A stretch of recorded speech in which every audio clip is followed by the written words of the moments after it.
आज नानी दमन स्थित राज पैलेस होटल के पीछे और मशाल चौक के निकट जमुना अपार्टमेंट में 5वें माले पे 503 नंबर के फ्लैट में एक भयंकर आग लग गई। सदनसीबी से फ्लैट में कोई था नहीं, बट फ्लैट में काफ़ी नुकसान हुआ है। मौका वारदात पर फायर ब्रिगेड टाइम पर पहुंच गई। फायर ब्रिगेड की 4 गाड़ियां समय पर लोकेशन पर पहुंच गई थी, जिससे आग पर काबू पाने में कामयाबी मिली, मगर फ्लैट मालिक का काफ़ी नुकसान हुआ है। सदनसीबी से आजू बाजू के फ्लैट्स या ऊपर नीचे रहने वालों को किसी को कोई ज़्यादा नुकसान नहीं हुआ है, बट ये जिसका भी फ्लैट था उसे काफ़ी नुकसान हुआ है। अगर उनकी जो रूम में आग लगी थी वो रूम के शीशे तक टूट गए हैं, ऐसी जानकारी सूत्रों से मिल रही है।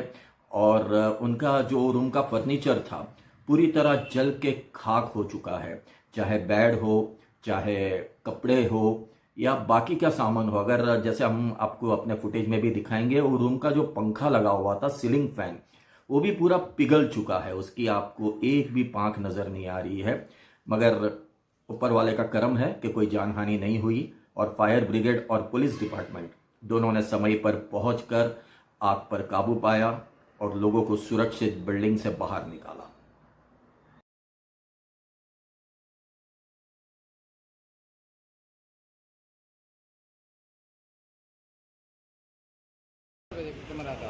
हाँ चलकर हाँ, आपનું નામ?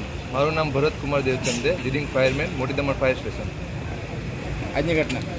આજની ઘટના અમને ફાયર સ્ટેશન મોટી દમણમાં આગની ઘટનાનો કોલ મળે અને તરત જ અમે જેવો અમને આ જમના એપાર્ટમેન્ટ્સ 5th ફ્લોરમાં આગ લાગવાનો કોલ મળે એટલે તરત જ અમે અમારા સ્ટાફ સાથે આ આગ સુધી પહોંચવા માટે રવાના થઈ ગયા। અહીંયા પહોંચતા જોયું તો ઉપર 5th ફ્લોરે ઘણી બધી આગ ફેલાયેલી હતી અને એવું સાંભળવા મળ્યું કે પૂરી આગ આખા રૂમમાં પૂરા ફ્લેટમાં ફેલાઈ ગયેલી છે।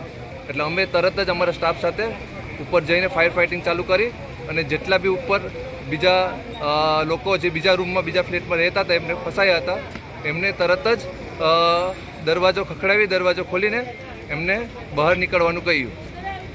શેમાંથી આગ લાગી? શેમાંથી આગ લાગી એ તો અત્યારે હમણાં તપાસનો વિષય છે, ખબર નથી, પણ જેવી તપાસ થશે તો તમને માહિતી પ્રાપ્ત થઈ જશે। કોઈ જાનહાનિ? કોઈ પ્રકારની જાનહાનિ નથી અને સેફલી બધાને સારી રીતે સેફટીપૂર્વક નીચે ઉતારી દીધા હતા। અને કેટલા વાગ્યાની ઘટના છે? કેટલા વાગ્યાની ઘટના અમને અચૂક જેવો અમને બપોરના કરીબન 11:45ની આસપાસ મોટી દમણ ફાયર સ્ટેશનમાં કોલ આવેલ અને તરત જ અમે અમારા ફાયર સ્ટાફ સાથે આ કોલ સુધી પહોંચવા, ઘટના સ્થળ સુધી પહોંચવા માટે તરત જ નીકળી ગયા અમે।